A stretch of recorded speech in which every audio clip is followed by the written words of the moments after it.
করুন তো, হাজার হাজার অ্যাপার্টমেন্ট, বিশাল রাস্তা, শপিং মল, স্টেডিয়াম সব তৈরি, কিন্তু শহরে মানুষ নেই।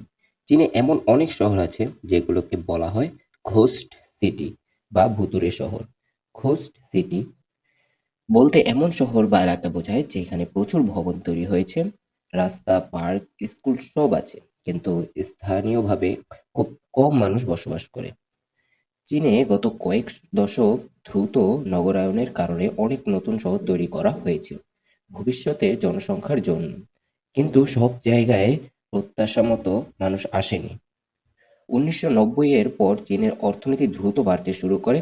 সরকার চেয়েছিল নতুন শিল্পাঞ্চল তৈরি করতে, গ্রাম থেকে মানুষকে শহরে আনতে, অর্থনীতিকে দ্রুত এগিয়ে নিতে।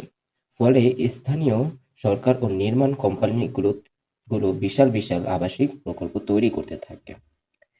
সবচেয়ে আলোচিত উদাহরণ আর্দোস গাংবাসি। এটি চীনের ইনার মঙ্গোলিয়া অঞ্চলে অবস্থিত। এখানে রয়েছে প্রশস্ত রাস্তা, আধুনিক অ্যাপার্টমেন্ট, জাদুঘর, থিয়েটার, সরকারি ভবন, স্টেডিয়াম। শহরটি প্রায় ১০ লক্ষ মানুষের জন্য পরিকল্পনা করা হয়েছিল, কিন্তু প্রথম দিকে সেখানে মানুষ খুব কম আসে এবং বসবাস করত। তাই আন্তর্জাতিক মিডিয়ায় এটি ঘোস্ট সিটি নামে পরিচিত পায়।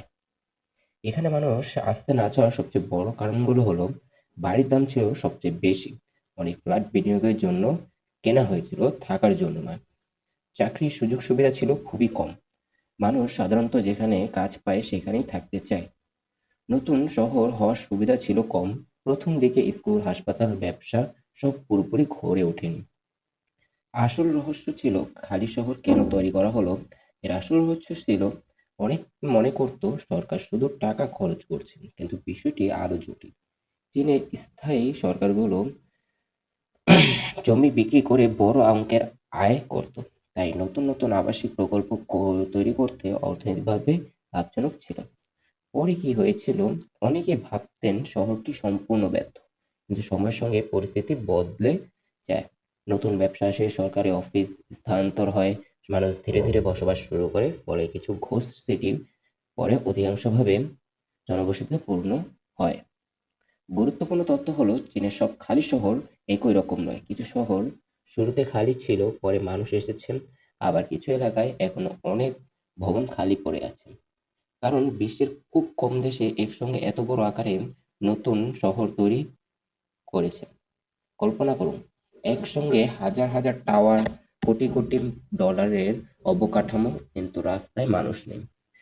এই দৃশ্য ড্রোন ভিডিওতে দেখলে সত্যি অবিশ্বাস্য লাগে। আপনার মতে ভবিষ্যতের জন্য আগে শহর তৈরি করা ঠিক, নাকি মানুষের আসার পর শহর তৈরি করা উচিত? কমেন্টে অবশ্যই জানাবেন, এবং চ্যানেলে নতুন হলে অবশ্যই সাবস্ক্রাইব করবেন। তো আজকে আর নয়, সবাই ভালো থাকবেন, আশা করি।